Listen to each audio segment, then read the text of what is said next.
KWT slaying.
Salama family, salama. How y'all doing today? Hope you're blessed and highly favored. So today, what we're gonna do, I'm gonna put the link out there. I want to get some of y'all input on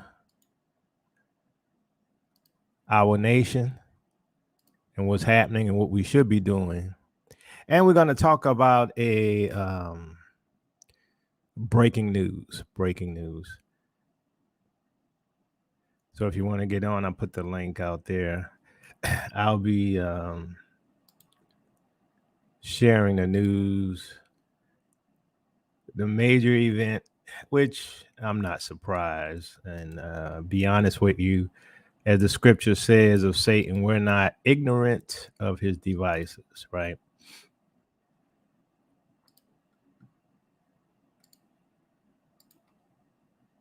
Hey, Sister Betty, how you doing? My brother, Jacoba. I'm down here in Florida with 105. Sister Betty, we're gonna have to get you a new mobile phone. And it feels like You're breaking up. 150.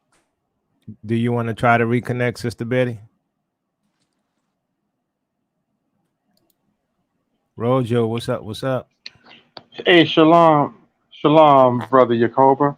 How's everybody been doing? Oh, hold on. It seems like she's trying to come back up. I'm gonna step aside for her. Hold on. You breaking up, Sister Betty. Do you have another phone you can use or a computer? Mom and daddy. We can't hear you at all. Yeah, what you were saying, Rojo? Oh no, I was just saying. I was using your terminology that I am feeling blessed and highly favored. Not only me, but we, because like right now, I'm not looking at things for me anymore. I'm looking at it for the betterment of all of us. So, in my eyes, and I'm not trying to influence anyone or make any suggestions, but in my eyes, I'm no better than LeBron James, obviously, but then I'm also no better than the fiend that's sleeping out there on the street corner. If he's an Israelite, so right now, just if you got it going on like that, like LeBron James, cut me some of that, brother.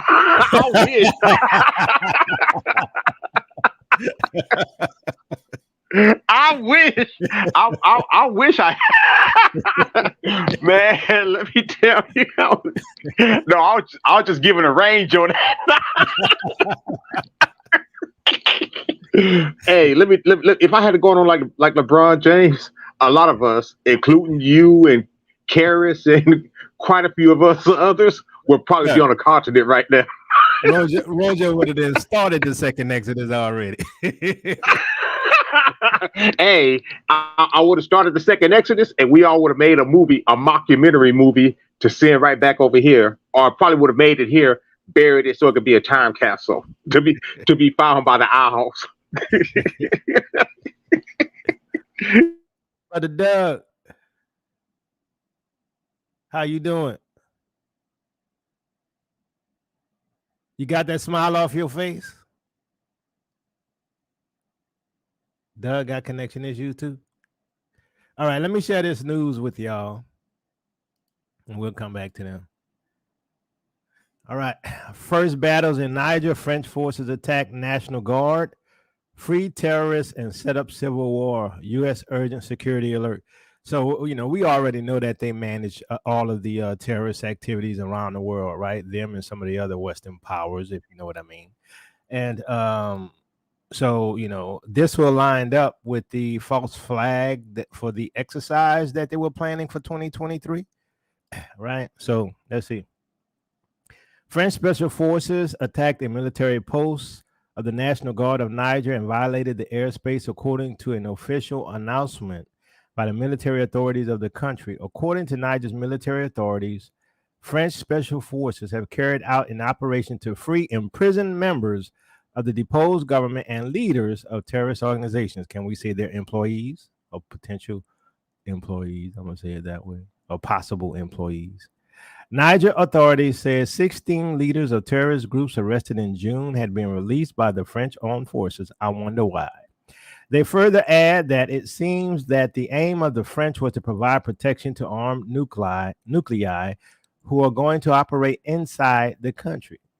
Can we say release the hounds, release the terrorists, cause chaos and mayhem, let us in, or you will never have another day of peace? That's how the devil moves. Immediately after the announcement, the CNSP Nigerian military authorities announced in a press release that the alert level of the armed forces has been raised.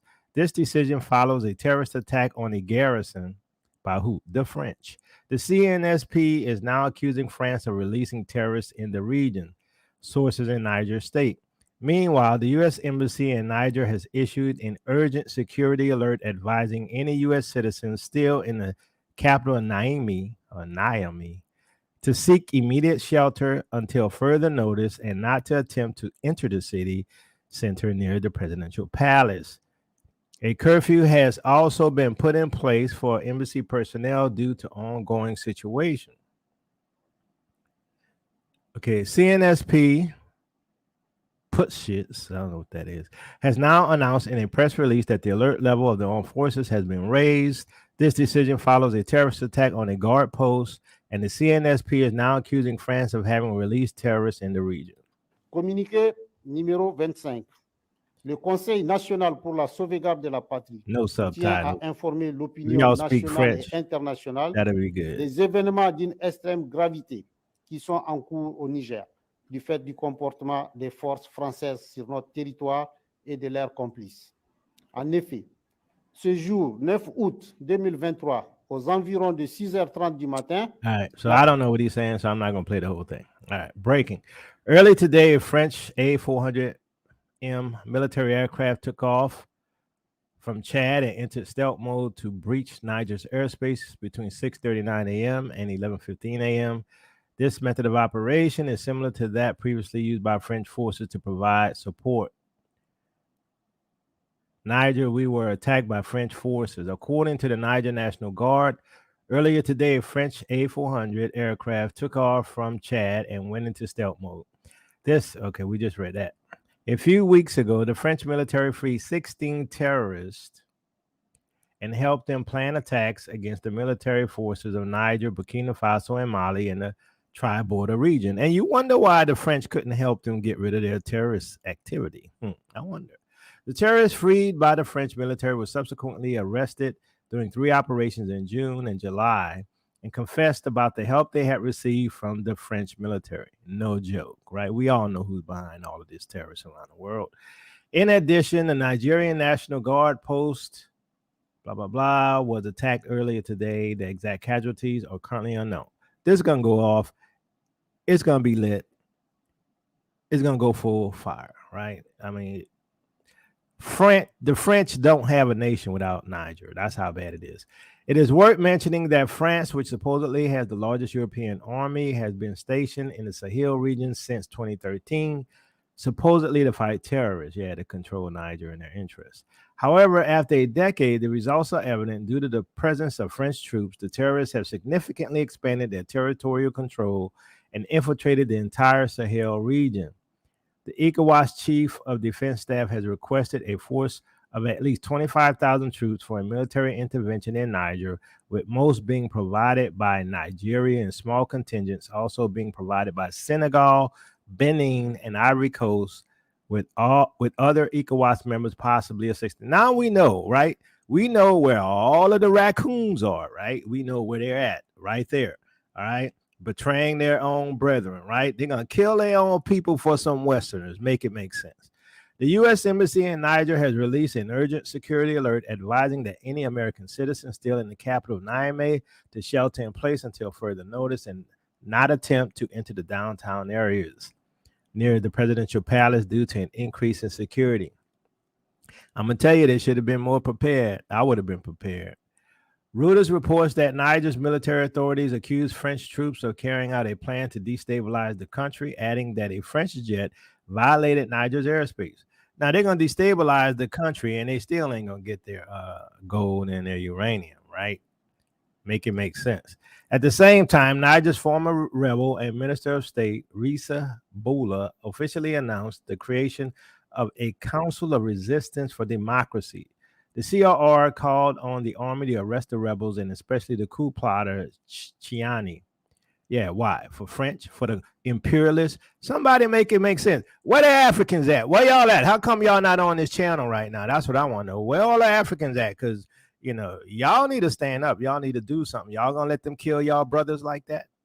I'm just asking. What y'all gonna do about it? They're on your land, trying to take your resources. I'm just asking. I'm just an innocent bystander. The new faction also announced that it will use all available means to fight the coup plotters. Risa Boula said in a statement released today that the Council of Resistance of Democracy intends to reinstate ousted President Bazoum, who had been under house arrest since the military seized power. Yeah, to put the French back in control. Somebody make it make sense to me. Come on now. Come on. Y'all got to do better than this, Africa. Come on now. I don't get it. I don't understand it. It's African territory. Y'all going to still let them have all of that land that they separated during the scramble? Niger is the victim of a tragedy orchestrated by people who were tasked with protecting it, the statement said. The CRR supports ECOWAS and other international actors seeking to restore constitutional order in Niger, according to Boula's statement, adding that the movement will be at the organization's disposal of any useful purpose. A CRR member said several Nigerian politicians have joined the movement but could not announce it publicly for security reasons. Boula played a leading role in the uprisings by the Tuareg, a nomadic ethnic group with a presence of Niger's desert north. In the 90s and 2000s, like many former rebels, he was integrated into government under Bazoum and his predecessor, right? Non-Israelites, Philistines. Although the extent of support for CRR is unclear, Boula's statement is cause for concern among Niger's new military government, given his influence over the Tuareg, who control trade and politics in much of the vast north. Tuareg support would be critical to ensure the new government's control beyond the city limits of Niamey. Non-Bantu people, right? Niger's armed forces, militias, and law enforcement agencies across the country have been put on high alert to defend the country from attacks by the French military.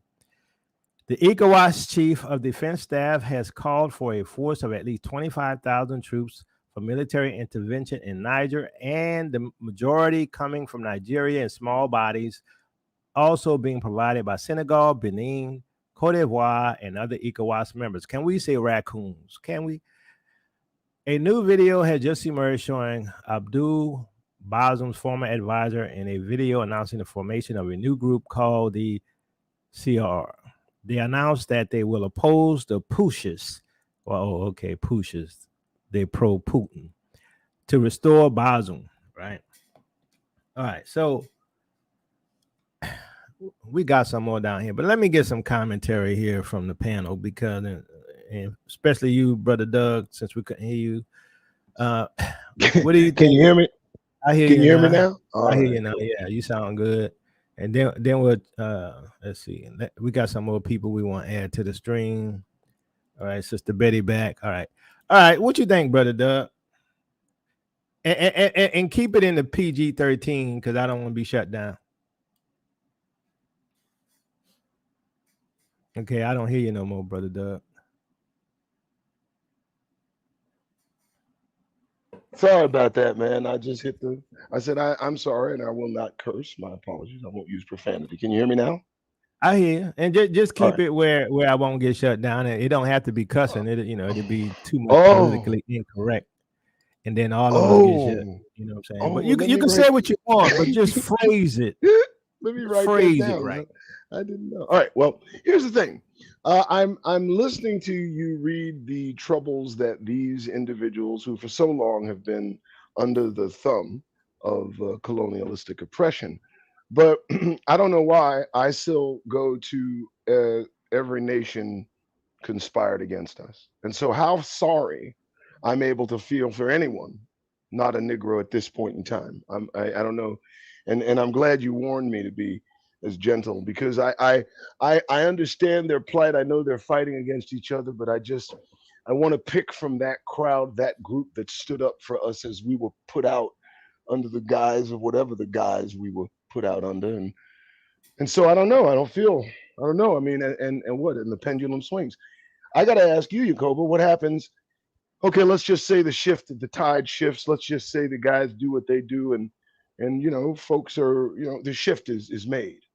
I don't think it bodes well for us. I think there's just one type of colonialistic fervor for another, and I don't think it's two steps away from the Africans that fight against the Europeans they've been occupied by. Until the kingdom comes, I don't put faith in any effort they make. I think, and I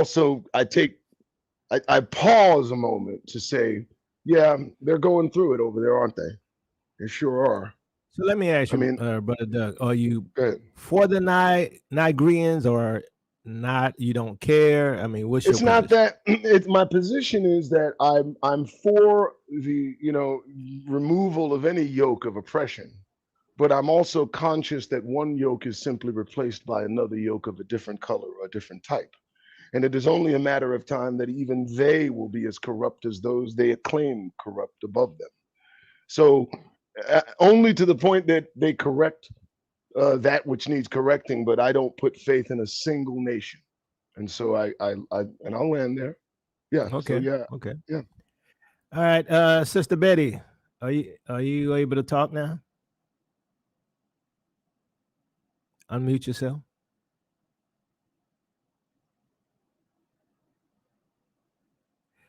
All right. Sister Betty, we'll come back to you. Can you hear me, Minister Yacoba? Okay, I hear you now, Sister Betty. Okay. Now, I'm not going to be as harsh as Brother Doug, but what I am going to say is the same oppression that we felt over here from the pale skins, it's the same oppression that they're feeling over there from the pale skin. Because all of this is crazy. For instance, saying that they're fighting for their interests. What interest do them people have in somebody else's country? Other than they bought some people, some of us, they paid some of us to betray our own. But isn't that the same thing that the Boule, the nine, the divine nine? Isn't that the same thing that they do? The same formula played over here is played over there, correct? Okay, that's exactly what I'm getting at. So we Americans and them Africans know too. Don't think they slow. They don't know what France is doing. France been taking that from them. And then the other part you cover was real crazy to me is the whole world sat there and watched what they did to Haiti. They made Haiti pay them. That's and the true. Same thing they did to us when they did not free us, when they cut us loose to starve and die while they kill us and implement Jim Crow laws in the sheriffs. That's where the sheriffs came from. The same thing. Listen, nobody said anything. Nobody did anything. So they still had interest in us when they said they freed us. They didn't give us reparation. They gave us Juneteenth. It's all the same playbook. It is all the same playbook. So let me ask you a question. Are you for the Nigerians or not? The Nigerians mean the Africans, right? Yeah. I'm for them. Okay. So right now, with what's happening with France releasing the terrorists, right, going in there, they talk about constitutional law and democracy and all this foolishness, right, which they never follow. Them or none of the West. Come on. But now, these people trying to make the coup plotters, that's what they call them, the bad guys, when they like, hey, stop stealing, my food, and stop stealing my money, and stop stepping on my toes and making my family, eat dry dust, or dry dates while you eating steak and potatoes. And Jacoba, the other crazy part is, listen, 95% of the people in France have electric and power. Well, 100. How many percent of the Nigerian people don't have any? 80% don't have electricity. 80% don't have electricity. Okay, so how else can we be for anybody else? No matter if they didn't come and rescue us, that don't mean that we as Americans gonna turn our backs on them and not be for them, because they under the same delusion that we're under. They under the same curses, Deuteronomy 28, as us. Exactly. And see, here's the thing between and I understand Brother Doug's position, but here's my difference. I do. Yeah, here's my difference. If Africa falls, we have no hope. If Africa falls, there's nobody and no place to go. They control everything and every place. We have no place to flee to, nobody to contend for us. Not saying they were, but they were, as Sister Betty was saying, they were under the yoke of the curse. So they couldn't come and help us. How they gonna come help you? Yeah, exactly. The curse, look at them. They starving and hungry and still working from sun up to sundown to even make $1.20 to eat. So they still under the same curse as us. Exactly. And so right now we got, Massa saying, hey, go whip the slave. He getting out of line. Absolutely. If you're gonna stand by and agree and be in some type of agreements with that, no, I don't think so. Exactly. I don't think so. So I'm gonna come back around to you unless you have something else to say, Sister Betty. The only thing else I was gonna say, Minister Jacob, but listen, I know, and I'm just gonna say it briefly because you touched on it, but listen, I know you said it because my son said he saw what you posted on Facebook. Listen, you better know that riverboat brawl, it is so much sinister activity, so much demonic activity around that. Not what we did, the backlash of what we had to do. We didn't have a choice but to jump in the water and swim to it. But the wicked is gonna they're demons. They're demons. So we got something to be worried about here ourselves, praying about, not worrying about, praying about right here. So here's the thing. This is the time of decision, in my opinion, right? This is the time where the two boxers are coming into the ring and somebody gonna get the crown. Somebody gonna get the belt. Somebody gonna fall and somebody gonna rise. This is where we're at. And these people plan for us to fall. And they've been planning for us to fall. And y'all, some of y'all don't see the spiritual repercussions behind what happened in Alabama. The spiritual repercussions is that it's us against them. That's what it is. Don't fool yourself. Oh, well, Jacoba always want to fight. Well, I'm just saying, if you can't read the tea leaves, right? I'm just joking. Don't be trying to put me in no cult, right? It's just a matter of words. But if y'all can't see what's happening here, it's us or them. This is what's happening. They're making a decision for our future and the future of our kids. There will be no hope. You will be locked down with the rest of them people with your chip implant, right? With your lab grown meat, and you ain't gonna be able to go nowhere. You ain't gonna be able to go to Africa because now all of these African raccoons is controlling everything and everybody, and they're going along with the New World Order, going along with the oppressive system, and we're all screwed. But that's not what the Bible says. The Bible says that there's 4 carpenters coming to get rid of these colonizers and to kick them out of our land so we could go home. Brother Karras.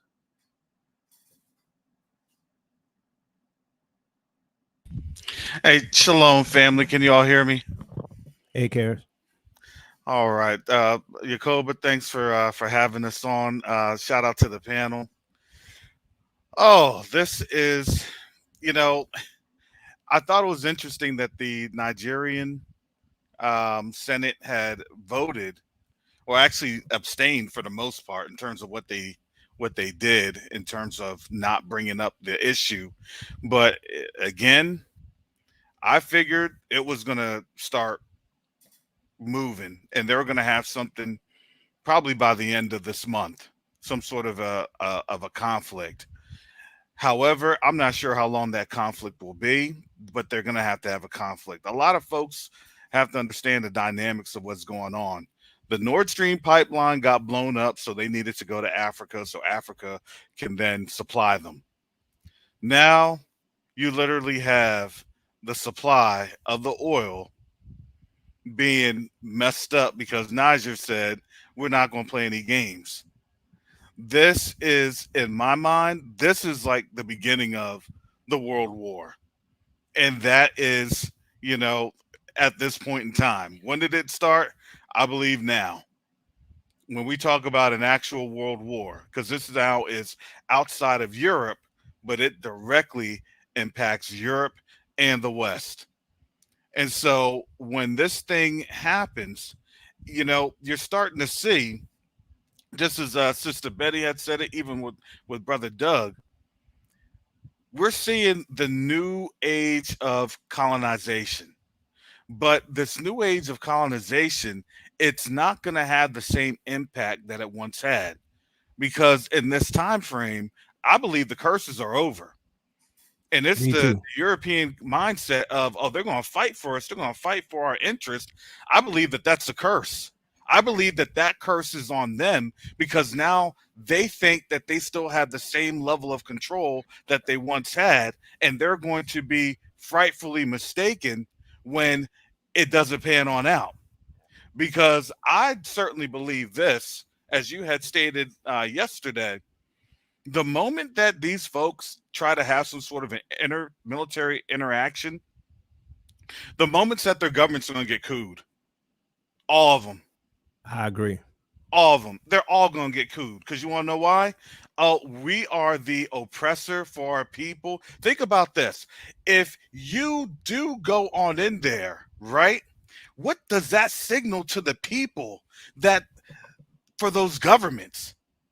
Dang. They really don't even care about us. They're going to fight against our own brothers and sisters for massa. And they live there. And there's more of them there. I don't think they're not thinking this thing through. So that's why I kind of look at it as, this is going to be real interesting when you start seeing all these African nations, those ECOWAS nations, they're going to be folding like dominoes. And that's all I got. Y'all remember in the Lord of the Rings, they had to get the ring, right? And whoever had the ring control the world. That's Africa, right? Whoever has Africa controls the world. All of the nations need our resources. All of the nations need our gold, our silver, our bauxite, our uranium, our fresh water, our cocoa, you name it, our coffee beans, right? All on the continent. He who controls the ring controls the world, which is symbolic, in my opinion, of Africa. Brother Steve. Hey, bro, hold on for 1 second. I'm sorry. Let me get this food in. I was gonna tell you, this is so much bigger than just Niger, or even what's happened with the Alabama brawl. This is this is spiritual. This is an issue of principality rule, and I think that there truly is a point now for us as a people where I think God is the Most High now is with us. The spirit of us fighting against fighting against oppression is nothing new, right? We fought in the 1960s. We fought in the 1860s. We've had numerous slave rebellions, but this time I believe that the hand of the Most High is actually working for us at this point. A couple observations, I think, for me personally. I think looking at what happened in Alabama, we're done. We're done. And I think for me personally, and I think the sentiment for a lot of other people as well, is that I'd much rather die on my feet than live on my knees, and I'm tired of it. And I think all of us are tired of it too. This issue of West Africa goes so much deeper into your point about who controls Africa controls the world. Well, I mean, and you may have mentioned this, but the U.S. had plans for invading West Africa from back what was that, 2018, 2016, about these military drills to invade West Africa. So this shows you how prophetic this is, right? That they understood, even from the military standpoint, that this was an inevitability, that this is going to happen. But to even Brother Doug's point, I'm not as trusting of Russia as as Niger anyone would, I had a dream the other night. This is actually 2 nights ago, where it was like I was like an ambassador, African ambassador on a plane with Russia, and there were other ambassadors there, and they had a bunch of food laid out and everything else. But it was like the President Putin, he did not want to let me off the plane. He was trying his best not to let me leave. And I was kind of hee ha ha, kind of like joking about it, but it was to a point to where like he was refusing to let me go. I knew at some point the plane had to land, and I would have to get off, but he was doing his best to try to make me to make me stay. And when I woke up about it, the Lord was basically kind of telling me in my heart, to my understanding, that I was a representation of Africa. That ultimately, you've got two forms of colonialization, as Brother Karras was talking about. You've got the horns. The horns representative, but they're brute. They gouge. They're weapon, and that's what the hand of West Europe has been. Eastern Europe, Western Europe has been to gouge and to and rape the land, and to hurt the land. Versus these carpenters are looking to more so build, but the hand of colonization is still there. And ultimately, it's going to be the Most High Himself who delivers us from this. But we have to have an awareness and be ready to fight for our true freedom, because at the end of the day, it's only going to be the Most High that's going to allow us to even be successful in this. So that's all. I agree. Yeah. Solo Soul. You have to unmute yourself. Going once. Going twice. Yeah. Jesse. Yes, I'm here. Sorry about that, buddy. Yeah, I just walked in. I didn't want to miss you. Yeah, so what's your thoughts on all this? My thing is this. First of all, can you hear me? Yeah, I hear you. Go ahead. Can you hear me? I hear you. Cool. First of all, peace and blessings to everyone on the panel. Hope everybody's doing well. I believe this is a part of our liberation.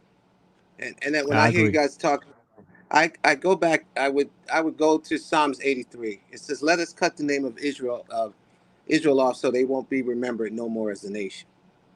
Well, that speaks volume to me. And also, in the book of Esther, I think second, you talk about the 3 heads of the eagle. Russia, America in the middle, and the European Union on the end. So what I'm saying is that I don't want to be long-winded. It's our time. And we're not Americans. We ain't never been Americans. That's the problem. And they know this. They know this. We've never been Americans. We're Israelites, period. The Bible says so. It says that the tribe of Judah was spread out amongst the nations. I'm not giving anybody a Bible lesson. Everybody knows this. So, and God said that He would bring us back together again and take us back into the land, just like when He brought us out under Moses' leadership out of Egypt. It's going to do the same thing again. It's going to be the same thing, and it's going to be even greater, this Exodus. And He said, "I was the one who put you in this for breaking the covenant. He'll be the one to get us out of it." So whatever they're doing in Africa and whatever they're trying to do, all I see is the Europeans trying to hold on to power. I mean, that's like somebody coming to your house, going in your refrigerator, and then you say you can't go in the refrigerator, and then they want to march and picket about your refrigerator, the food in your refrigerator. So Africa's always been an IV for Europe. I mean, they got everything there imaginable, everything. So it's like, it's our time. It's time. It's time for us to get ready to go. I don't know how he's going to do it, but it's going to be done in a big way. And you can see it now. You can see Africa, like they're waking up. One of the brothers saying, I'll conclude. He said, "Wait a minute. I think one of the brothers from West Africa, I guess it was one of those guys from the coup or whatever. He said that we're trying to figure out why we so poor, and we're the richest nation, the richest continent on the earth, on the planet." He said, "We talked about this. Doesn't make any sense." So I'm gonna leave it right there. All right. I'm gonna come back to you, Steve, after Mike. Brother Mike. Shalom, brothers. Just hearing that, man, it sounds like more so of a strategy move. I don't think, well, let me put it this way. When I was there in Jerusalem, one of the business brothers there told me that the people there in Africa lack vision. And for the most of them, everybody have a desire to work for someone, and they'll work hard for that particular person. So listening to what some of these politicians are saying, there's a measure of truth to it. Some of them lack vision, lack the heart. But I'm like with Karis, and the other brother speaking prior to the other brother, is that now things is changing and the curses are, you know how y'all do it. Y'all will let you come up there and just flip the whole game on you. And that's what I seriously believe was going to happen. They're kind of nervous and they arrogant at the same time. They're arrogant and nervous at the same time. Hey, we're going to go in there and we're going to do this here and do that there. And y'all is letting them go in, or at least make them think that they're going to go join there and, do what you used to doing. I seriously believe it's not going to pan out the way we may be thinking, or the way they think it's going to happen. The way I'm looking at it, y'all's going to flip those curses. Man, I think he already flipped them. The curse is on them, but it's going to be in a, give them double the curse, and it's going to get the world's attention. That particular move is going to get the world's attention. I think something else is going to happen here in the United States. It's going to get black people's attention, and it's going to draw. All it's doing is drawing us closer and closer drawing us closer together. That's all this stuff is doing, and it's like the brothers here in the United States. Now, these guys in Africa need to step up, because in our mind, we know how they operate, and we know the mechanism that they use. And if it was, in time, how y'all would move us over there to do just that. And no good and well, it's not going to happen. That's the whole purpose of them saying, no, we don't need African Americans in Africa. They know it's now we will literally have a fight. They will literally encourage the people to fight for their land. And it will happen that way. And I'm going to hold it off on that, man, because I'm missing my turn up here driving this van. All right. Thank you, Brother Mike. All right, Steve. All right, bro. Yeah. Hey, bro, we appreciate it. Thank you for just let me chime in, and I'll sign off. I wanted to kind of I forgot to mention this. In my opinion and prayer and everything, I believe that what happened in Montgomery is what started the second civil war here. And while we're pounding our chests and being happy for what happened, deservedly so, I think we also need to remain vigilant and understand that we're gonna have to be very sober and be very real. That this is likely this is deeper than just that one little incident, and you need to make sure that you are vigilant about protecting your family and having a greater level of awareness after what happened, to make sure that you and your family are not casualties of what happened, and to be more vigilant and being more prayerful going forward, because again, I believe that incident will be what the spark was when we look back. So that's all I got. All right, so I have a question, and this is more so on the topic of Alabama, because I think all of this stuff is sort of related on a spiritual realm.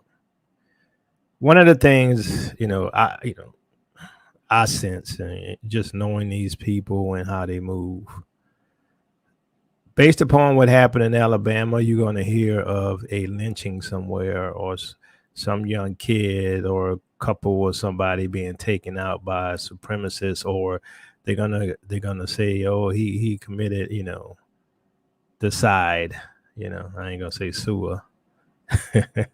So what do y'all think of that? They're not gonna take that lick and that win, at least as we perceived it, against those Gentiles, because they feel like we went against all of them. What's your thoughts on that? Anybody? Well, I'll lead off on that. Think. I'll try to make it as quick as I can. What I think, Jacoba and family, is if you all remember what happened in Ohio about a year and a half ago, or probably about this time last year, where Ethan Lim and his little crew got, the dude got his brain stomped out for playing with brothers up there,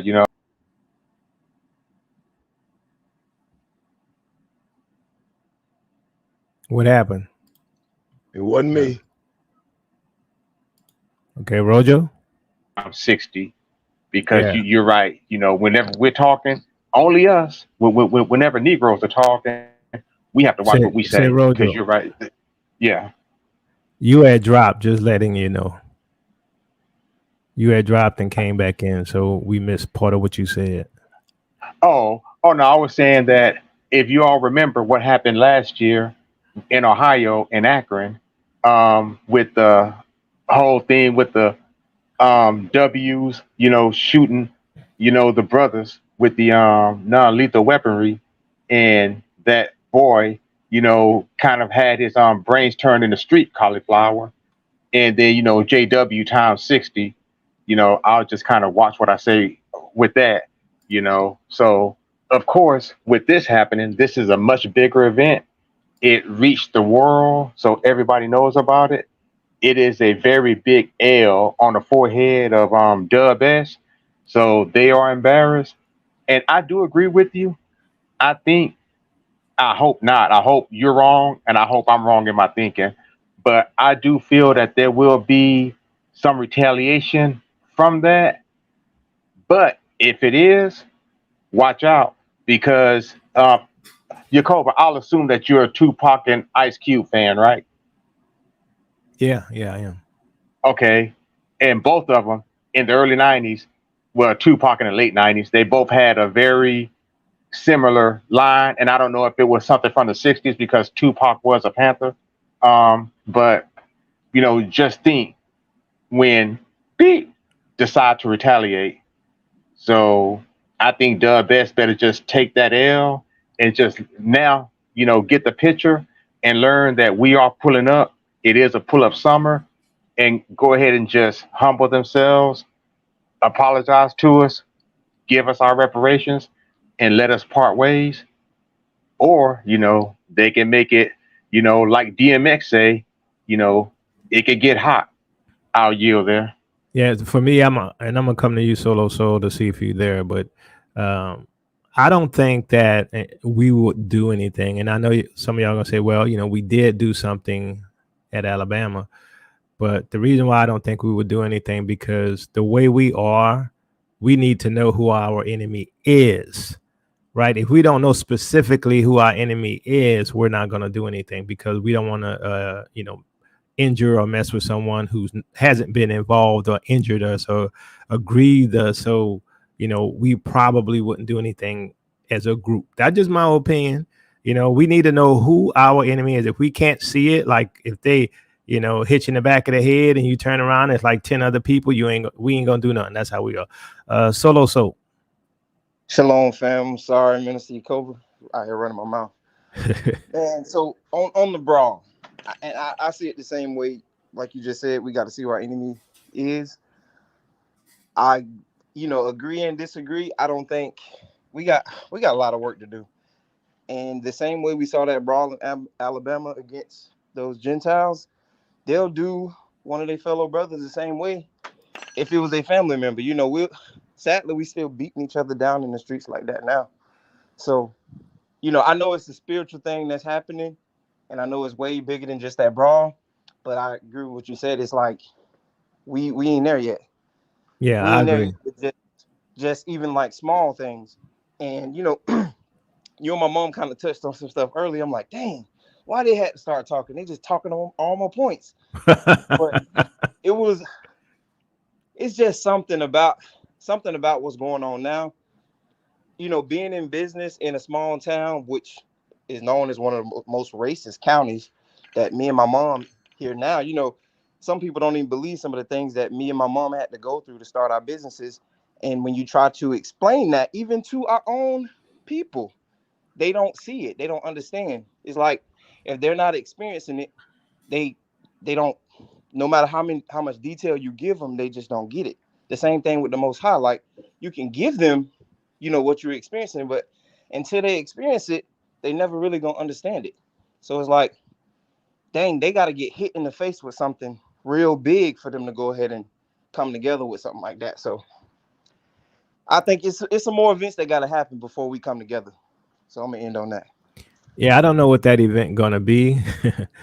It's sort of weird. All kind of stupid stuff just happening today. I mean, I don't know if y'all heard of the supposedly encounter with aliens in Peru. Supposedly in Peru, these aliens were attacking people and cutting them, and they shot them with a gun, and they had armor on. I don't know what all that is, right? But there's something spiritual happening, and it's at every level, right? See, I look at everything. I look at all of the, like I say, the picture puzzles, and I look at all of those different pieces, and I put them together, and I'm like, this is the weirdest stuff I've ever seen in my life. And when it comes to this event in Africa, my opinion is that our people are still caught up in the matrix, a lot of us, because even in America, because we're fighting for pieces of paper, no value. Now, even if we were fighting for gold and silver, at least it's something tangible that supposedly has some type of value. But even that is really, it's the value that people put on things, right? They will value a piece of paper over a human life, right? They will sell out their mom and their dads for a piece of paper. Exactly. They would be a alphabet boy and an alphabet girl for a piece of paper. They will promote all these alternative lifestyles for a piece of paper. They will betray everybody for a piece of paper. I'm like, is you stupid?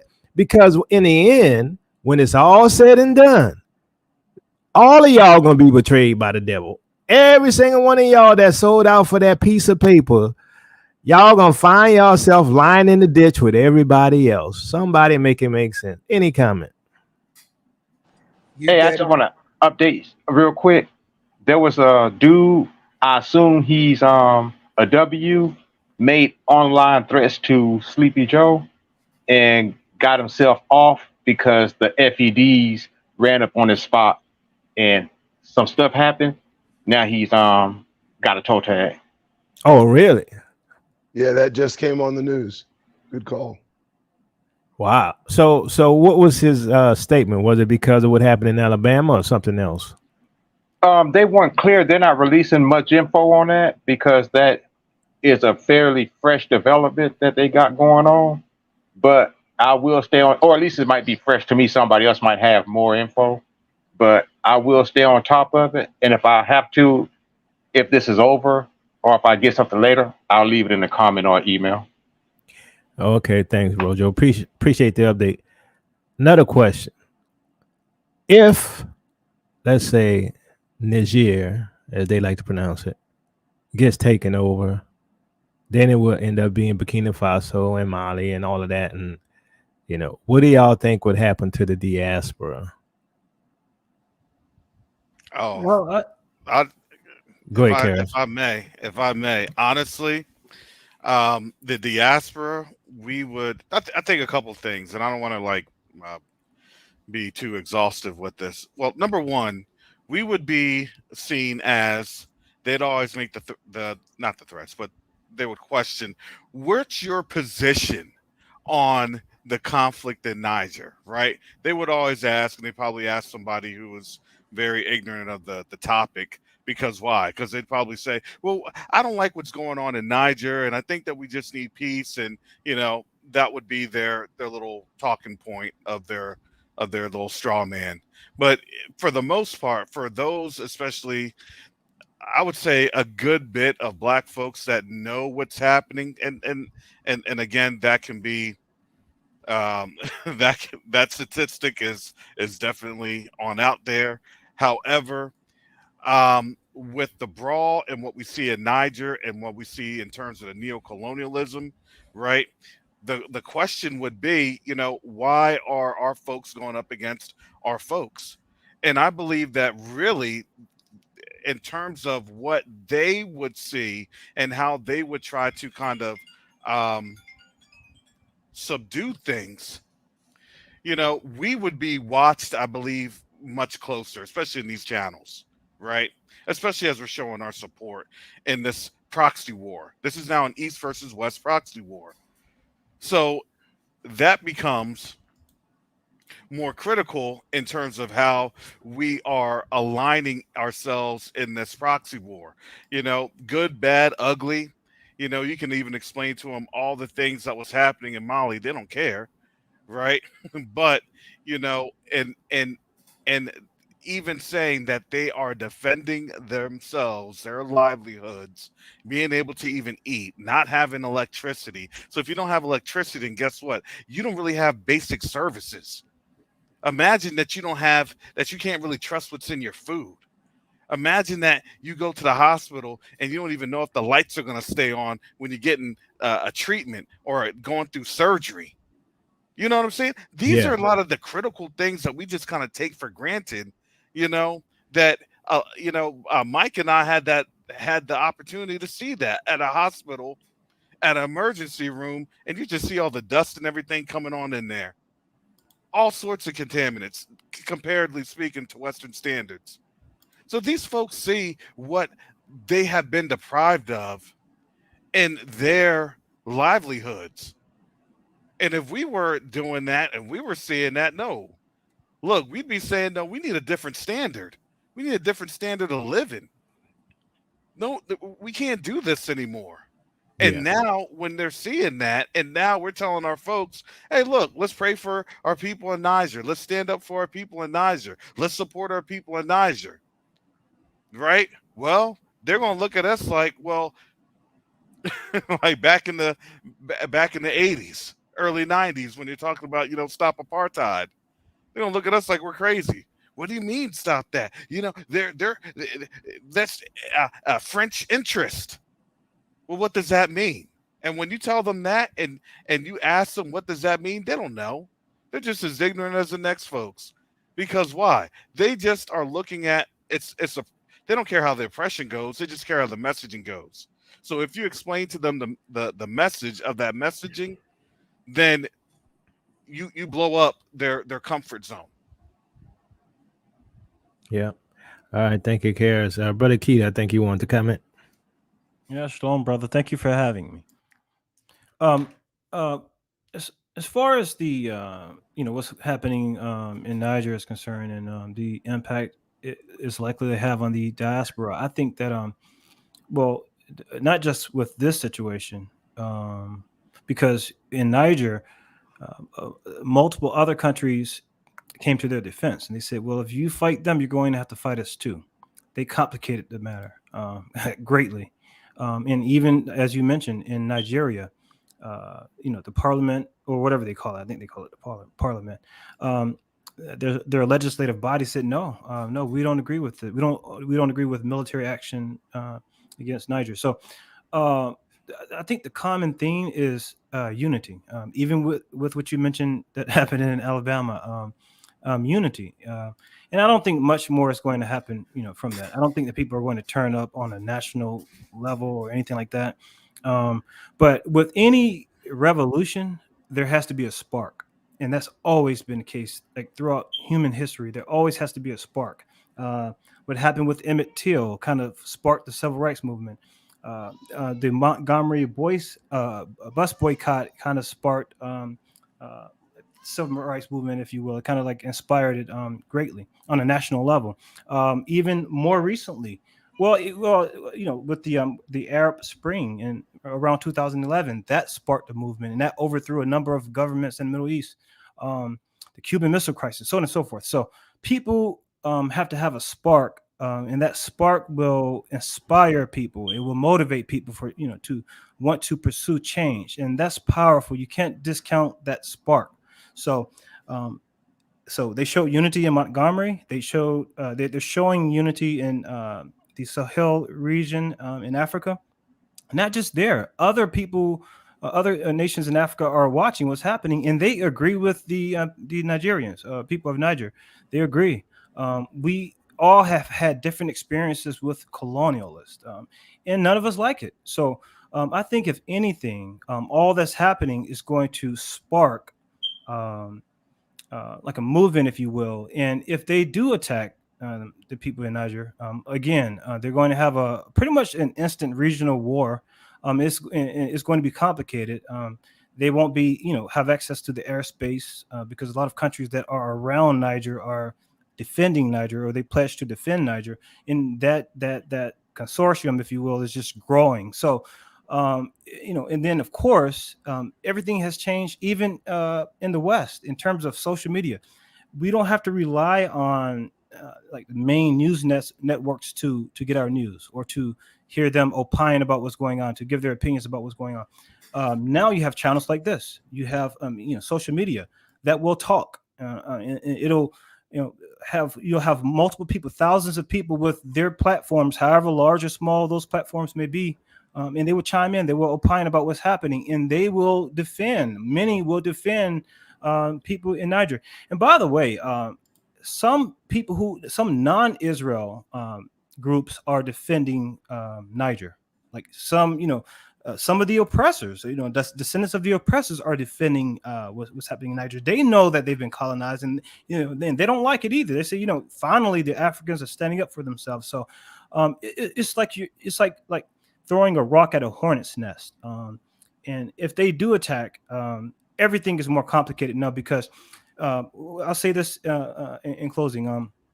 One thing people have to realize about the curse is that the curse was spiritual. It was spiritual. So no matter what we did, we were still under the curse collectively as a group. It was spiritual. So it's almost like the Most High was enforcing it. He had different spirits enforcing the curses, just like he said he would. And also, just as a side note, he said that he will also make sure the curses are enforced for the oppressors as well. Once everything unfolds and everything shifts, he's going to enforce those curses on them too. He said that those cities will be torn down. If they rebuild those cities, he would tear them down again. So it will be enforced for them too. But I mentioned the curses because the curses it's almost like wearing a helmet. It's like a fog that was over our people on the continent and around the world. And it wasn't, it's like we couldn't get our minds right, if you will. We could not unify. Dr. King couldn't do it. Malcolm X couldn't do it. Marcus Garvey couldn't do it. We couldn't. But now that the curses are lifted, we are able to unite. That's why you're seeing the brawl in Montgomery. That's why you're seeing those African countries. They're willing to die for their brothers. And this is not something we are used to seeing. We're not used to seeing that as a world, because for the past 400 years, we've been under the curse. So even the Europeans, they don't know how to respond to this, because they're like, what? The Africans actually standing together? You have all these different countries and these leaders who are willing to die for the people of Niger. They don't know how to respond to that, because they haven't seen this level of unity because of the curses. So I think everything is different. The entire game has changed, and this is the spark. And one more thing about this spark. And if they attack Niger, all it's going to do is just unite the world. And when the Africans, people on the continent, see us stand with them, it's going to create a bond. And I think that's going to open the doors for immigration, if you will. More countries will begin to change their laws and make immigration for the diaspora easier.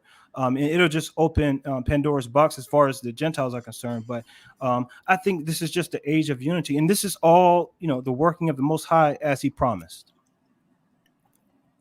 All right. Thank you, Brother Keith. Sister Chantel.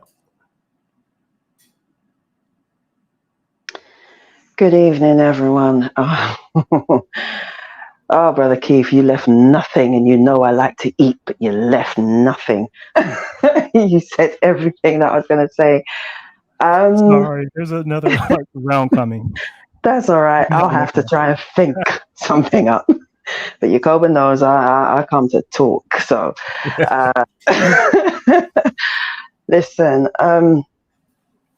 there was a Gentile woman that left a stitch in regards to the Alabama brawl, and she said this. She said, "You racists think that the song that rouses you up.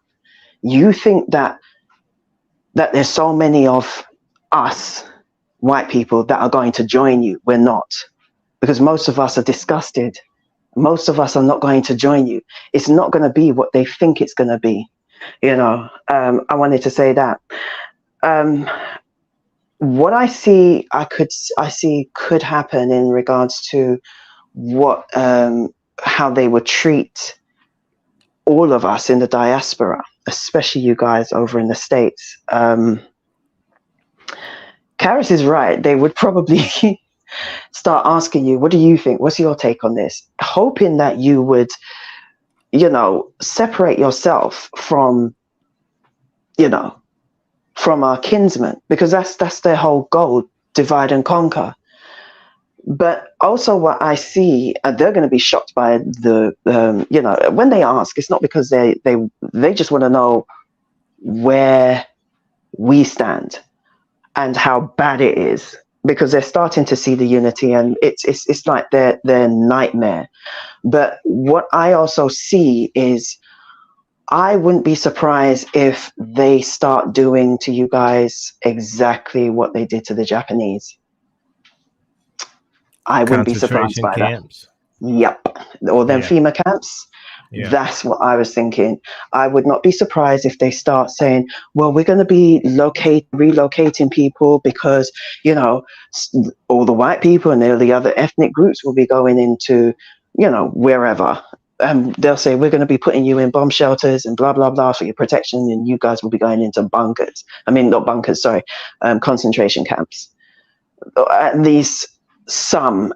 And at least if they don't make it, if they don't get to do that, that would be their intention. I think that's what they would like to do, whether or not the Most High allows them to do that. But yeah, that's what they would do. There's nothing original about them. They will do the same thing over and over and over and over again. You can't teach an old dog new tricks, and they are old, dying. And this dog, this ain't no puppy. This dog needs to be put down now.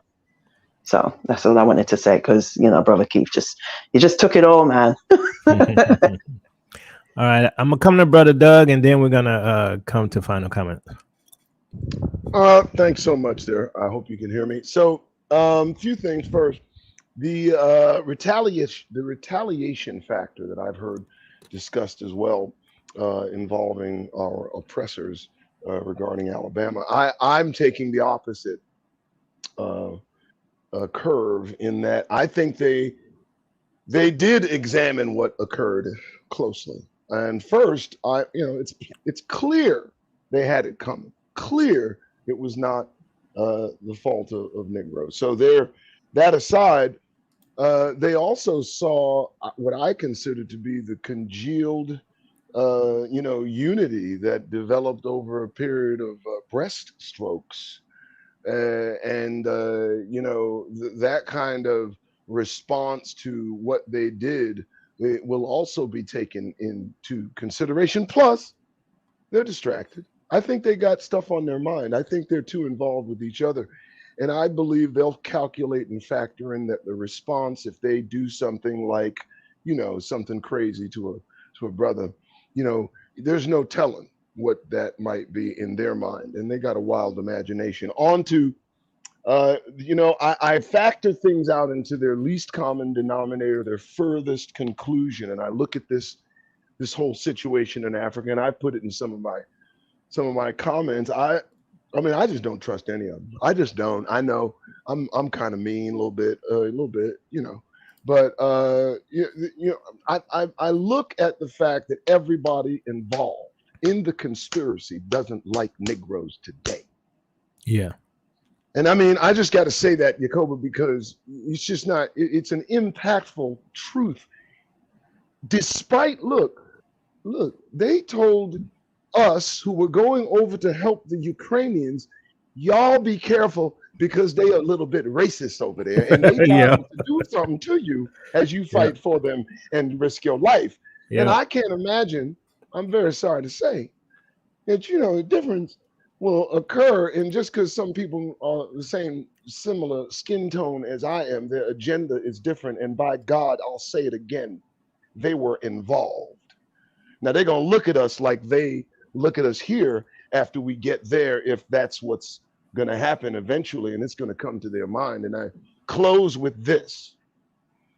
You know, I don't care about specifically, and I'm not, you know, I'm not saying Niger don't care. I'm not saying don't care like I don't have a heart. My heart goes out to anybody suffering. But here's the point. Niger, like any other African nation, will fall to the kingdom of Almighty God upon its arrival. And I don't know that we're really thinking beyond that. Most people aren't thinking beyond that, you know, Niger exercising itself from France's hold or whatever the case may be. And then what? The kingdom is still coming. The new arrangement is still going to be running. And they're not going to like it because their kingdom will be put asunder. And that's it. So that's just, you know, that's what I got. I'll land there. Y'all going about your day. Have a good one, folks. And bye-bye. Get that grin off your face, Brother Doug. Okay. I gotta go. All right. Thanks, Brother Doug. All right. So we're going to go to final comments, and we're going to start with Sister Betty Bent. Final comments, Sister Betty. Jacoba. I know my son told me you didn't. You said something that like you didn't watch Cloning Tyrone. Yeah, I didn't watch it. Yeah. You gotta. I didn't watch it until last night because I'm not watching that.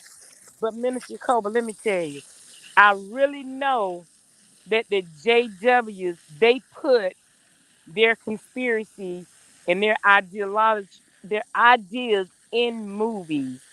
Because see, on Cloning Tyrone, at the end of it, they came together. The whole Glen community came together against the people that were living under the city. They put the poison in the food, in the juice, in the fried chicken, in the perms. They put the poison in everything. And then the ultimate goal was to eventually weed out weed out the DNA of the Hebrew and turn them into Gentiles. That was the end goal. And who was at the head of this genocide of our people? One of those divine nines. One of us was at the head of it. He was working for the master to destroy his own nation. And now, with that being said, I also want to tell you about that Ice Cube, who I'm 60 years old. And so I know Ice Cube before he even really got on the scene. Cube on Tucker Carlson. Listen, Cube on Tucker Carlson saying foolishness like he ain't mad at nobody. He ain't like mad at them. It's good one of them and good some of us. I understand that. But Cube is selling out.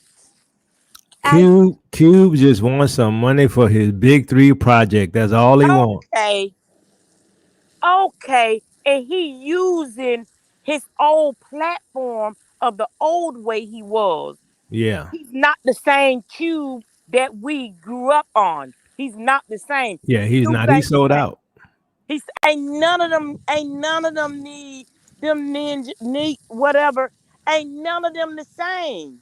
No, here's my opinion. Anybody in Hollywood that's getting a big check, if assuming they're not a new hire, because the new hires, they got to make a decision. But anybody who's getting a big check is sold out to Satan and to the system. Absolutely. Now, y'all remember what is Cuba Gooding Jr.'s brother name? Omar Gooding. Omar pulled out of the system. See, those who were in it, like Omar, and what's the girl name that was on the little the superhero movie that came on CW? Like was it like China something? China. Yeah. Like her, she pulled out. Anybody who's in it who was doing it, they end up pulling out because they can't deal with the Luciferic order in the system and the trans stuff and all that stuff. So in my opinion, anybody that's in there for a length of time and keep making a lot of money, they didn't sold out. But go ahead, Sister Betty.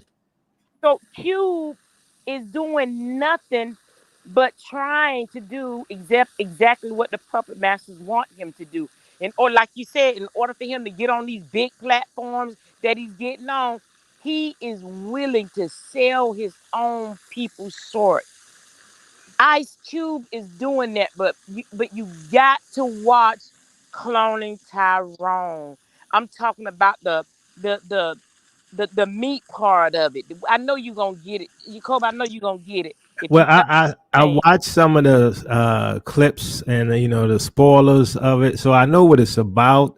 And in the end, they show you that every community, even though the Glens rose up against them, the other communities have the same thing going on. So we screwed either way we go.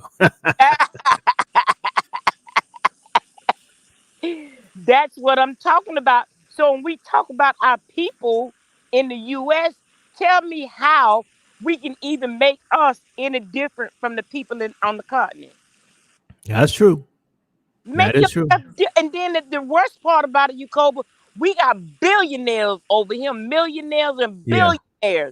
You talking about a bunch of people who throwing rocks and alcohol with a rag in it and lighting it. Because money they got.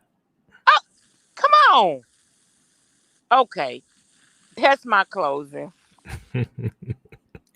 All right. Thank you, Sister Betty. Appreciate you coming on. All right. Final comment, Solo Soap. Shalom, fam. I'm gonna be real quick. Listen, I wrote this down yesterday, and I said I was gonna post it on Facebook because when it comes to my mind, I'm like, let me go ahead and get it out. But like all of us keep saying, and I feel like everybody on the panel just kind of on the same, hitting on the same points. It definitely is spiritual. How can we expect the Most High to move for us when a lot of us not even planting the seed or sowing the seed in the place that we need to sow it so that we can get there? So my thing is, and I know everybody walk is different. I know a lot of people always say that. One guy said this to me, that's where the Most High got you at. That's where you at. That I'm not there yet. And I get that. But we don't have that much time for you to be. You need to figure out what you need to do to get to this point. And that's the point I was trying to make with him. But either way, fam, we got to just keep sowing our seed. They either going to do something with it or not. That's all I got. All right. Thank you, Solo. So, Rojo, final comment.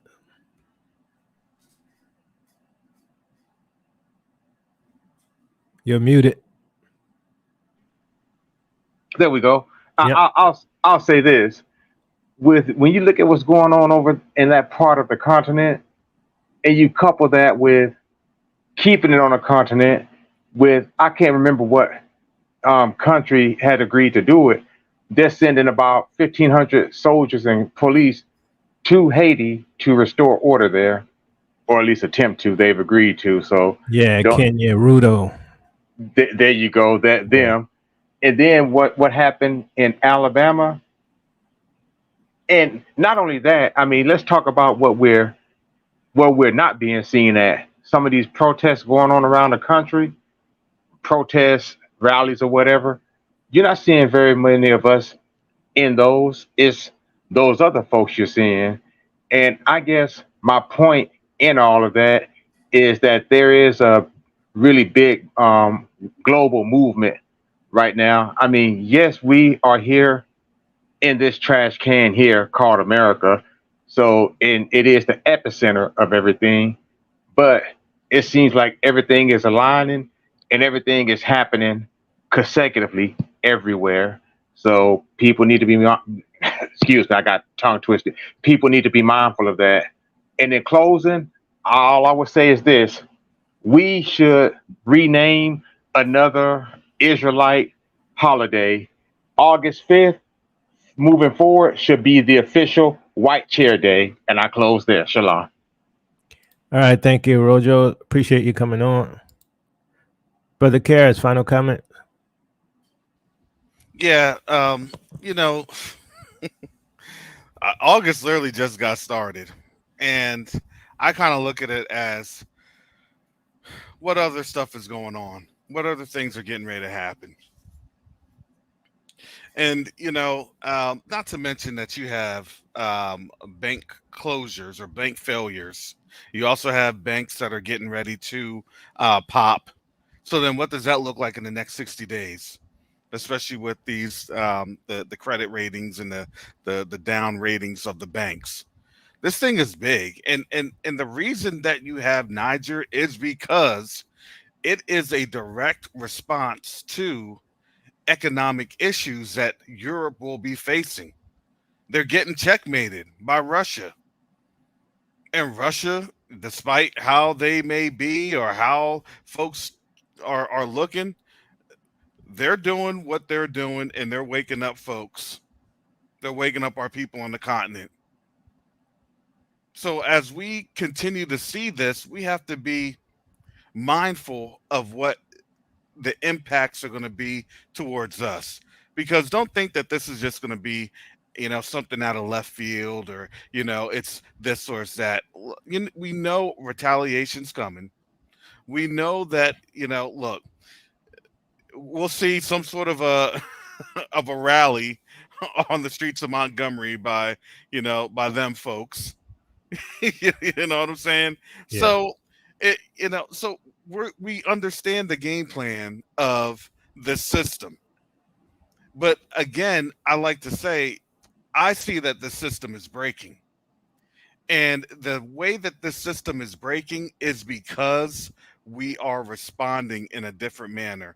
And that response to them is dangerous.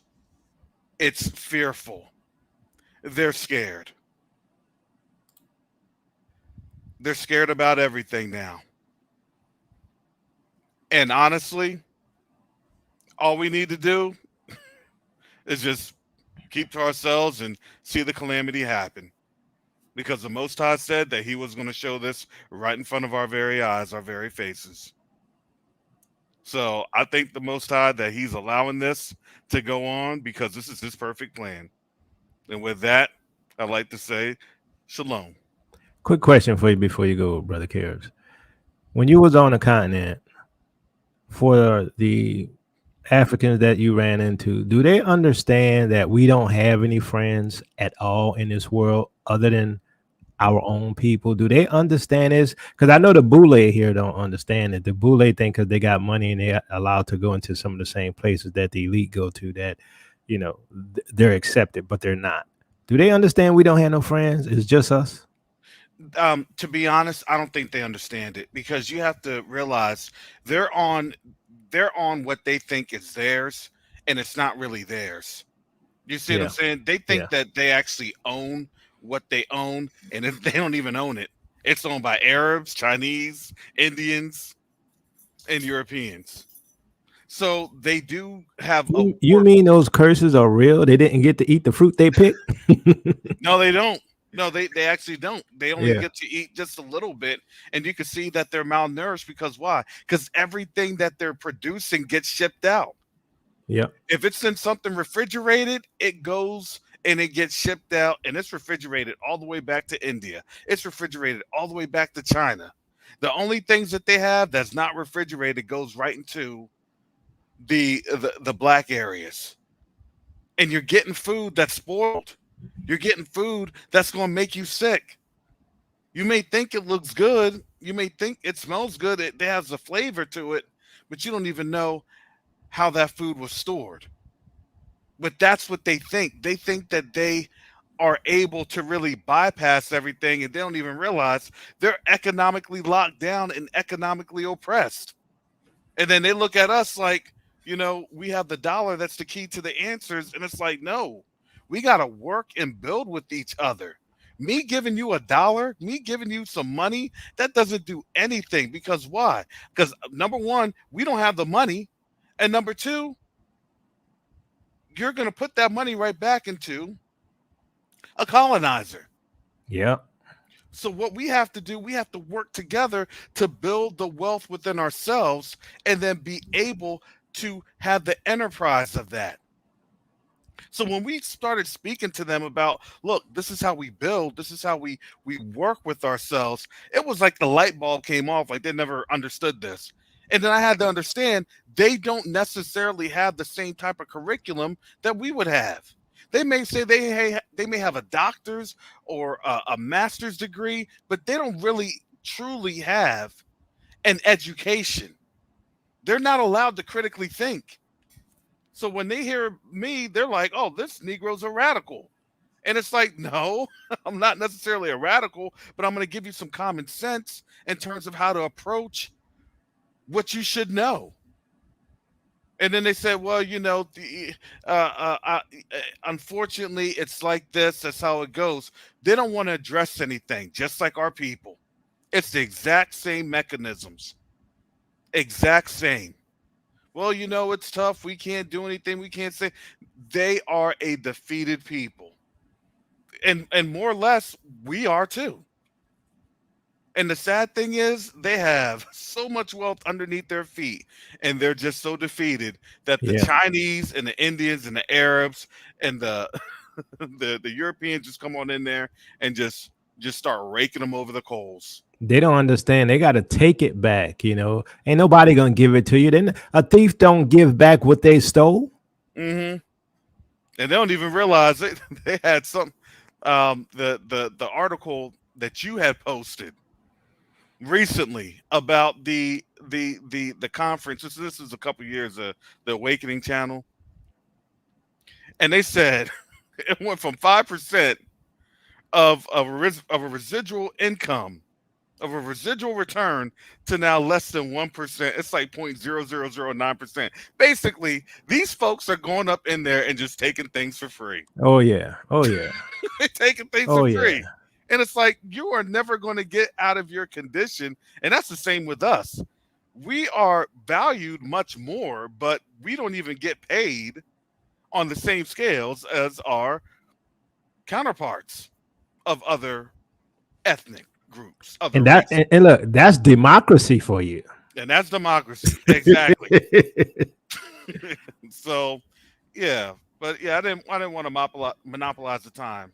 All right. Thank you, Brother Karras. Appreciate you coming on. All right, Sister Chantel, final comment. Sorry about that. They don't know. And that's the thing. They don't know how rich they are. And this is, what is it? Revelation 2 verse 9 and 3 verse 9. They don't realize how rich they are. And it really, this is one of the reasons why they really don't want us in that land. Exactly what you said yesterday. They know that if we get in that land with all those resources, like I said to you, there's probably resources there that we haven't, that nobody else has discovered. Yeah, that can vibranium. Exactly. Things that we can't even imagine. Can you imagine? Look, the Most High said, whatever you can conceive, whatever no eye has seen, no ear has heard, the glory in which he has prepared for us. What I'm saying is that what we see on the television, what we see in like Wakanda, that ain't nothing. That's small potatoes. I can't, like, my mind is blown when you think about the brilliancy of who and what we are and the ingenuity that we have. And you just give us a little something or even nothing, and we literally pull ourselves up out of the mire. Now you put us in a playground with all these different elements. Oh my goodness. You best believe they don't want you in that land. You best believe. And this is what I also said as well. If you remember, I said, the last thing they want is a war in Africa. They don't want that. Are you kidding me? Have you never noticed that there's never any wars in Africa? Never. You have skirmishes, but you won't have a war in Africa. Why is that?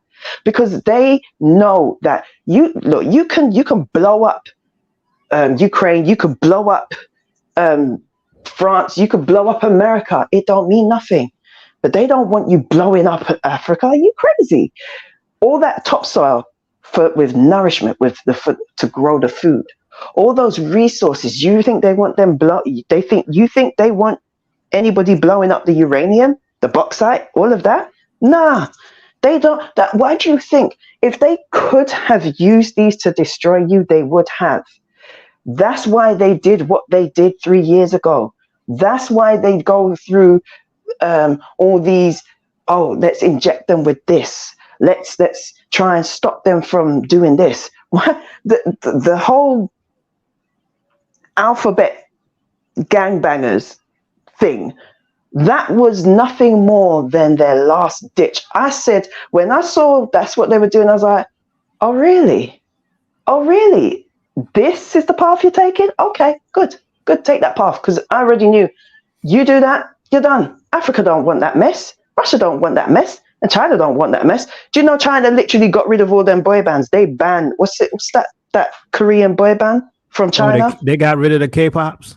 Yeah, they said, we don't want that. That's too effeminate. For real. Xi Jinping said, have you looked at these boys? I don't want none of that.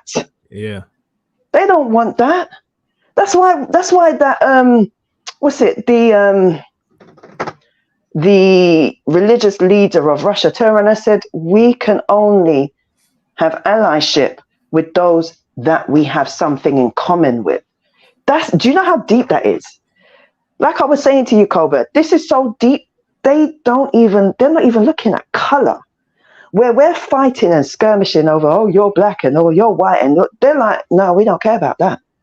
We don't care about that. For us, it's deep. For us, it's about, you care about families, we care about families. You care about certain values, we care about them values. We have a connection here. We don't feel nothing, no kinship with these people, but we feeling something with you. Let's move. Let's trade with one another. Let's do this. Let's blot out those people. And if you remember, I turned around and said, these people, they're so obsessed with color. They're so obsessed with, oh, you're black and you're this, that, and the other, and white supremacy and everything. And these people are like, you know what? The Most High is a joker. The Most High is like, okay, you want to go down that path? Fine. You care so much about what people look like. You care about this white skin and this pale hair, pale skin and this hair and all of this and this phenotype. I'm going to let you go into captivity by the same people I'm going to let you go into captivity with these people. That's the joke. This is your Eastern oppressors look like you, and they're going to be worse than you ever were. All you Gentiles that are listening, hear me today. This ain't no joke. When we leave, you don't have a prayer. Let me tell you something. Let me say this so you understand fully. We had mercy. As bitter as what we went through, we had mercy. As hard as you lot put, the hardness you lot put on us, we had a small vestige of mercy. The Most High said, I ain't mixing no, This is going to be my wrath without mixture. You ain't getting no mercy. So what you saw us go through, all that grief that you're trying to hide, you better go and open up those books, because I'm telling you what's coming for you. What's coming for you? Hey, you ain't ready for that. I almost feel bad for you. But literally, I'm going to say this straight.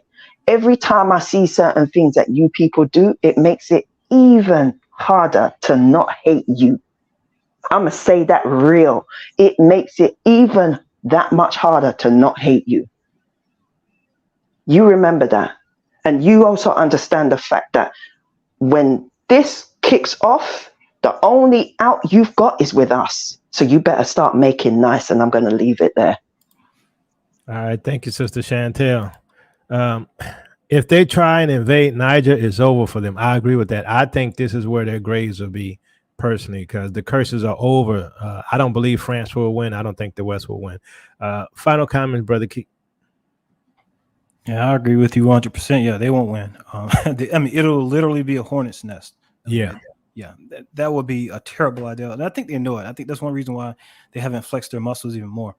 You know, as far as, you know, like what you covered today and what you covered, what you've been covering about, you know, conflict and things like that. No, first of all, let me give a disclaimer because I don't want what I'm about to say to be misinterpreted. I don't advocate for any active or proactive violence or anything like that. So yeah, that's my disclaimer. Now, I'm a peaceful person, but I'm also a warrior. And as a student of history, and as someone who is interested in these types of things, and a student of prophecy, but biblical prophecy, I know what's going to happen. And as far as these conflicts are concerned, sometimes conflicts are good, because sometimes you need a conflict in order to know who your brothers are. You need to know who's going to fight with you, who's going to stand with you, who's going to tuck their tail and run like a little punk. I grew up in a pretty good neighborhood, but I was zoned to go to some pretty rough schools. So I learned some things in that type of environment. Came from a great home, and, you know, but again, based on the zoning, sometimes, you know, school could be kind of rough. And I learned something, though, when I was in that type of environment. I learned that sometimes you just have to fight. That probably sounds terrible to some people. But one thing I learned about humans, given my life experience, is that you can talk to some people. You can reason with some people. But some people are just bullies, and some people are irrational. And as long as you allow them to bully you, they will. There were quite a few times. I fought when some of the biggest guys. I'm tall and pretty, fit now, but I was skinny and short when I was a kid. I fought a lot of people who were bigger than me because they were trying to bully me. I was short, skinny. They thought I was an easy win, but there were quite a few times I stayed in trouble for a period of time because I wasn't going to take their crap. But man, you sound like me, Keith. I mean, they always picked on me. My brother was a little bit more stocky than me, so I had to beat up on everybody, dude. Yeah, but you have to if you want peace. I mean, I fought in the middle of lunchrooms, and I mean, guys way bigger than me. And in the playground, I fought a lot. But after a while, I didn't have to fight anymore. And I had a reputation. Yep. Nobody wanted to mess with me because they knew you could be bigger, you could, whatever.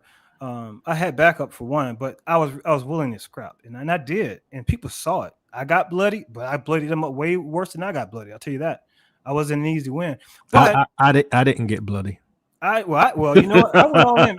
Look, I would scratch, bite, kick. I mean, if you want to bring it, just do it. Just get it over with. Back then, most people didn't know martial arts, and I did. So a lot of them was sort of scared. As soon as I got in my little stance right quick, they'd be like scared. You could see the fear run down them. Well, I wish I had some stances like that. Maybe I wouldn't have had to get bloody like that. But that would have been helpful. But here's the thing, though. But after a while, I didn't have to fight. I was telling my wife the other day. We were talking. I pay attention to what's going on with Niger and things around the world. But I was telling her, I said, you know what? I watch a lot of nature shows and stuff. I like that kind of stuff. And I'm a country boy. I grew up country boy, so I like nature shows and stuff. Anyways, I was telling her that sometimes in order to have a lasting, real peace, you got to fight. sometimes you have to fight to establish dominance. Yeah. It's like in the animal kingdom. If a young lion wants to take over the pride, you have to fight the king. Yeah. And you have to earn it. And that happens throughout the animal kingdom. And I was telling her also, a lot of these men who like to challenge other men, I told her that in nature, you can't do that. It's out of order for a guy to challenge another guy, because in nature, if a male challenges another male, you're probably going to have a fight. So all these messy people like to, like attack people and call people names and stuff, that's messy. I don't deal with guys. I don't respect that. I don't respect them, because a man should not be attacking another man, because it's unnatural. Anyways, I think that, Niger, the African countries have to show their backbone. They have to show their willingness to exact violence in order to fight off their oppressors. That's the only thing they can respond to. That's the only thing they will respect. I guarantee you this. After Russia did what they did in Ukraine, I bet you a lot more countries will put a lot more respect on it when they deal with Russia. Yeah. Put respect on that name. Oh, yeah, you're going to put some respect on it. They're going to be careful when they try to pick fights with China, too. They're going to try, but because of what happened, they're going to be like, okay, wait a minute now. I don't think we want to do that. So in order to have lasting peace, sometimes you have to have war, and people should not be afraid of the conflict. And like I said, you can establish who's with you, who's for you, who's against you when there's conflict, because if the person stands by you when things get hard, when there's a conflict, that's your brother. You can trust them, because when things are good, you don't know that person is your really supports you. You don't know, because you've never needed anything. So this is the time. Again, you've said it many times. This is like the end times. This is when the Most High is separating the wheat from the tares. Yeah. Separating goats from the sheep. So this is the time, and this is how it happens. It's going to be unpleasant. It's going to be violent, and it's a beautiful thing. But like I said, I think that when this all unfolds, it's going to cause unity, and it's going to cause. Brother Karras was mentioning earlier about how a lot of African brothers don't really know what we've been through. But see, what'll happen is when they start to get attacked, just like what happened with Nelson Mandela. Again, I'm a student of history. I love history. A lot of us in America and around the world, we were rooting for Nelson Mandela to get him out of prison. We protested. We had marches and stuff. We drew a lot of attention to it. A lot of our Congress people advocated for him to get out of prison. So we helped get Nelson Mandela released out of prison. So they'll see that, what, these so-called African Americans are far from us across the water, but they are with us in spirit, and that'll create more unity and more oneness. And like I said before, I think that'll cause many of the leaders to say, you know what, we need those brothers and sisters here. They're with us, they're for us, they can help us. And I think that the Most High is using all these events to bring his will to pass. So it's a beautiful thing. I'm loving it. All right. Thank you, Brother Keith, for coming on. Great comment. All right. I want to thank all of the people on the panel today for their commentary and great insight. And before we end, I want to read a scripture because I think it's still valid today. Y'all know this. Psalm 83. Keep thou not silence, O Yah. Hold not thy peace and be not still. For lo, thy enemies make a tumult, and they that hate thee have lifted up the head. We're still fighting these people and this agenda. They've taken crafty counsel against thy people and consulted against thy hidden ones. They have said, come and let us cut them off from being a nation, that the name of Israel may be no more in remembrance. Now, remember, they also cause a lot of division, right, amongst us, and they keep us away from the brethren on the continent. Verse 5, for they have consulted together with one consent. They are confederate against thee. How many of these nations are confederate against us? All of them hate us, right? Most of our brethren on the continent don't realize that these nations hate us, and they want to use and abuse them because they have the resources and they can't protect it themselves. Verse 6, the tabernacles of Edom and the Ishmaelites of Moab and the Hagarenes. Look at the people who are involved in this, who the Edomites are. We know Ishmael, Moab, Hagarenes, Gabal and Ammon, and Amalek, the Philistines with the inhabitants of Tyre. Now, remember I did a show where the Dogatuns, and they mentioned in the Dogatuns that the Toreg or the Philistines. Wasn't it interesting when I was reading from the article for more news that the Tuareg was involved in keeping us oppressed. Verse 8, Ashur also is joined with them. They have holpen the children of Lot, Selah, do unto them as unto the Midianites, as to Sisera, as to Jabin at the brook of Kishon, which perished at Endor. They became as dung for the earth. This is what's going to happen to France. If France goes into Niger, that's what's going to happen. Verse 11, make their nobles like Oreb and like Zeb, yea, all their princes as Zabah and as Zalmunna, who said, let us take to ourselves the houses of God in possession. So they sent us into slavery worldwide. They want to keep us oppressed. They want to keep Niger oppressed. They want to keep them as slaves, right, in their own land, taking their gold and their uranium. Verse 13, O my Elohim, make them like a wheel as the stubble before the wind, as the fire burneth a wood, and as the flame setteth the mountains on fire. So persecute them with thy tempest, and make them afraid with thy storm. Fill their faces with shame, that they may seek thy name, O Lord. Let them be confounded and troubled forever. Yea, let them be put to shame and perish. Yes, they're going to be confounded. I told you they're going to fight each other. Joel 3. Verse 18, that men may know that thou, whose name alone is Yahuwah, art the most high over all the earth. So this is what we're dealing with, fam. We're still dealing with this Psalm 83 conspiracy, and it's time for it to come to an end. Now, one of the things I don't like is that I don't seem to be getting no Africans on here. Maybe the time difference is the problem, right? I need y'all comments. I need your input on how you all see what's happening on the continent. Because right now, it looks to me like, you know, ECOWAS has too much power. Maybe not, but they only have the power that the people give them. And that power can be taken away just as easily as it was given, because it's part of a democracy, quote unquote. Personally, I don't believe that foolishness. I used to. Anybody believe in those forms of government? Foolish. Because they control the whole system. They control the voting process. They control the counting of the ballots. And you believe that's a fair election? Foolish. I don't believe it. I believe in the idea of a strong king. That's what I believe in. Say, well, what happened if you get a bad king? Then you got a bad king. But if you get a righteous king gonna stand up and protect your interests and those of the community. I didn't change my whole viewpoint on this foolishness. All of these Africans trying to join the system of the colonizers, trying to join the system of the United Nations, trying to join the system of the WTO, trying to join the system of WHO. The same systems used to keep them enslaved. Somebody make it make sense. I didn't change my view on a whole bunch of stuff. I'm not eating the food. I'm not drinking the Kool-Aid, because it's all a lie. It's all a lie. And I'm going to say this. If it wasn't for the scriptures, if it wasn't for the prophecies, we'd be done. Y'all see Ezekiel chapter 37? Them dry bones? Israel was dead as a nation. We'd be done. We wouldn't wake up. If it wasn't for the Most High waking us up, we'd still be asleep. They'd still be plotting.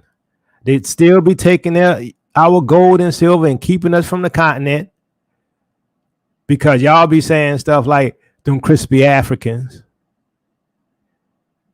Y'all wouldn't be thinking about going to the continent and uniting with our brothers. If it wasn't for the Most High and the awakening, we'd be done.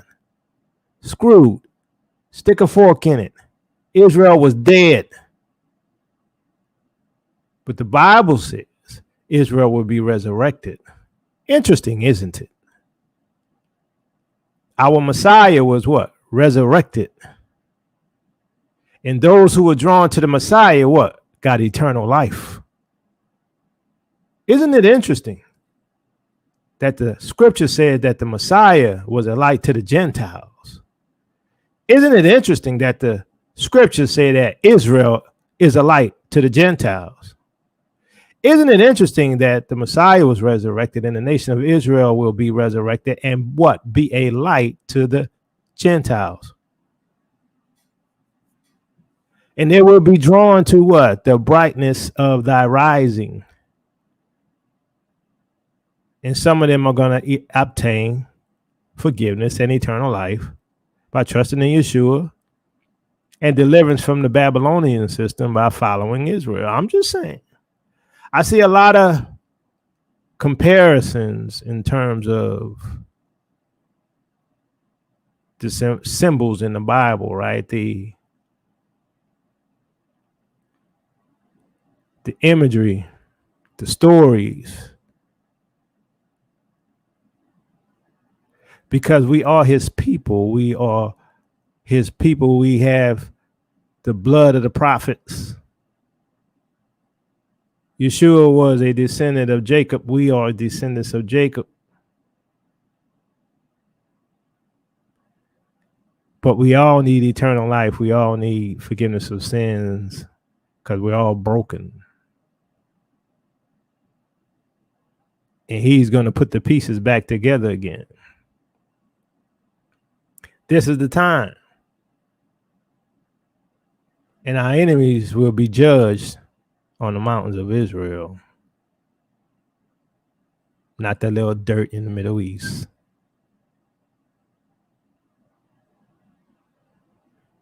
We are to be a light to the Gentiles, and they're listening. They don't understand what they're hearing, though.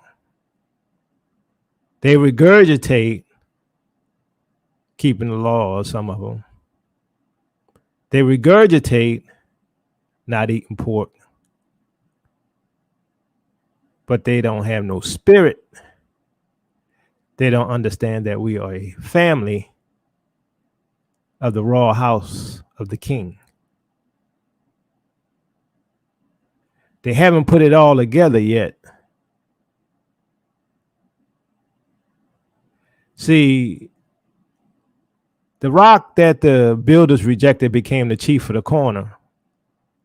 And the whole house is built upon that rock, and that's Yeshua. But that whole building that's built on a rock is Israel, a nation, a kingdom, a covenant people with their God, their Elohim, who the Gentiles want to be a part of that kingdom. But how are you going to be a part of the kingdom and hate those who make up the kingdom? This is the dilemma and the test for the world. Seed was scattered amongst the nations. Come on now. Seed was scattered amongst the nations. Y'all got to get the imagery. We were scattered amongst the nations, what? As slaves. Seed was scattered amongst the nations. Why? So that the seed might die. Unless the seed fall into the ground and die, it what? Abideth alone.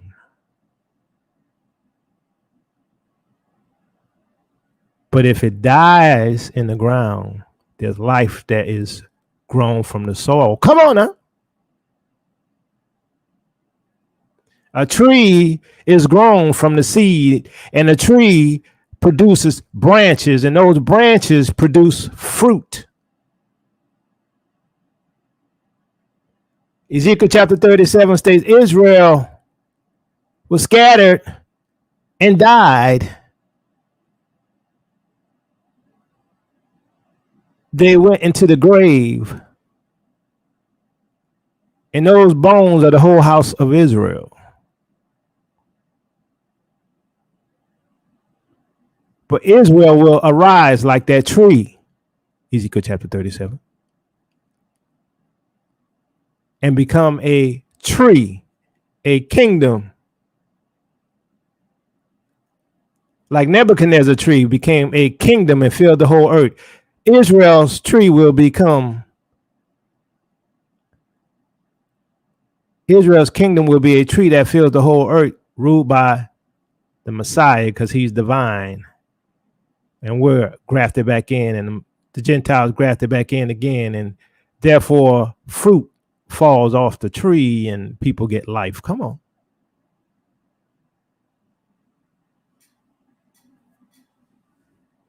Ain't nobody got this. You ever heard this in the church? You ain't never heard this in the church. Why? Because it's the time of the awakening of the Israelites. It's the restoration of the fig tree that was cursed, so that it can what? Produce fruit, because it died. And now all nations are going to be drawn to the brightness of thy rising.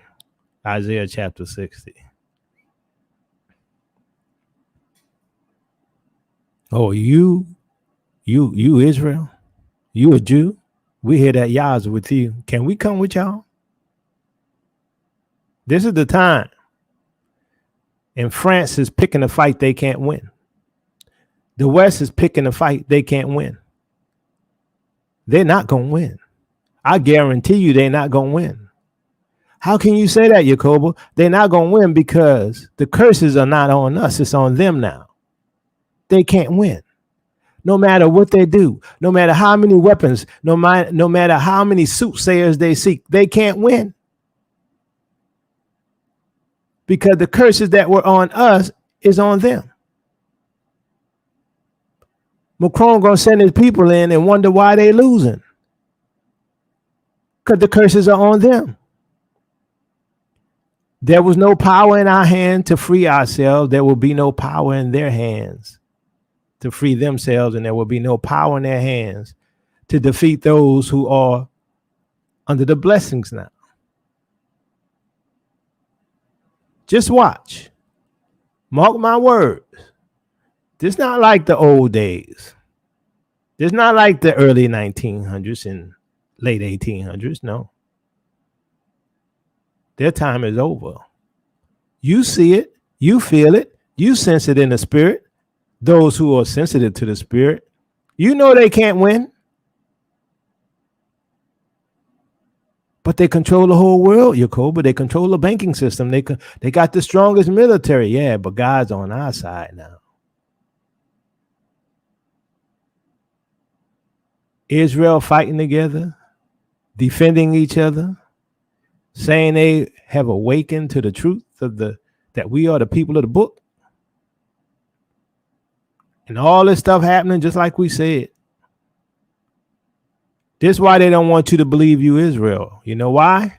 Because you stay asleep and you aren't a threat. Once you awaken, you say, hey, that's my brother, that's my sister, that's my family. That's not Africans over there, that's my people. That's not Africans over there, that's Israelites.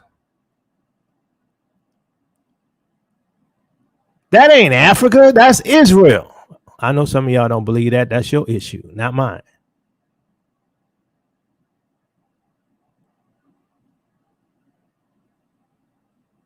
This is the time of deliverance. Y'all see it. Y'all know it. Y'all feel it. It's in the spirit.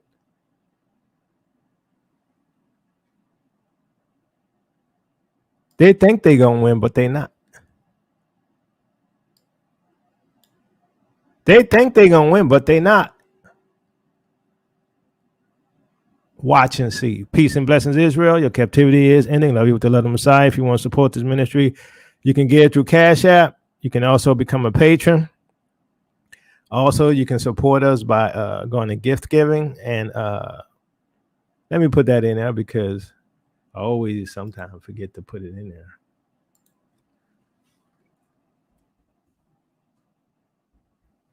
You can go and buy, your shirts, your mugs, your hoodies, stuff like that.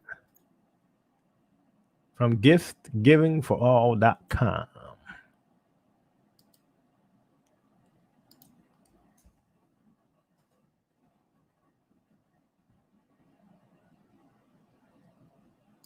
So just watch. That don't, you know, things are going to be in our favor. That don't mean we won't get bloodied or hurt or have to struggle. It's part of the warfare. When you're in the midst of warfare, there's casualties. Those who are on the front line are usually the ones in danger the most, which is why we got to pray for them. Which is why I also ask for everybody who's listening to this message to pray for our brethren on the continent, to pray for Niger, to pray for Mali, Burkina Faso, all of the Pan-Africanist movement over there. There's not many of them that's outwardly Pan-Africanist, but we got to pray and support the ones who are.